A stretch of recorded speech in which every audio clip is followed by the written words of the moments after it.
கம்பெனியில் எல்லாரும் செலிப்ரேட் பண்ணிட்டு இருக்கிறாங்க.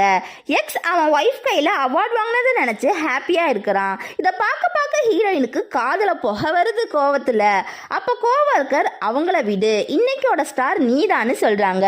அப்புறம் உன் ஹஸ்பண்ட் இங்கே அவரை வர சொல்லுன்னு கேட்குறாங்க. ஹீரோயின் என் ஹஸ்பண்டா, அவர் கனடாவில் இருக்கிறாருன்னு சொல்லி சமாளிக்கிறாங்க.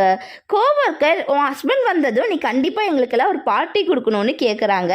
ஹீரோயினும் சரின்னு சொல்கிறாங்க. அப்புறம் எல்லாரும் சேர்ந்து ட்ரிங்க்ஸ் பண்ணுறாங்க. ஹீரோயின் ஃபுல்லாக குடிச்சிட்டு ரோட்டில் போகிறாங்க. அப்போ ஹீரோ வேலை செய்கிற கடையை கிராஸ் பண்ணி போகிறாங்க. அங்கே ஹீரோ திரும்பி நின்று க்ளீன் பண்ணிட்டு இருக்கிறாரு. ஹீரோயின் ஓடி போய் ஒரு வழியாக நான் அவனை கண்டுபிடிச்சிட்டேன்னு முதுகுலையே அடிக்கிறாங்க. பார்த்தா அது ஹீரோவே இல்லை. இவர் யாருன்னு தெரியுதாங்க?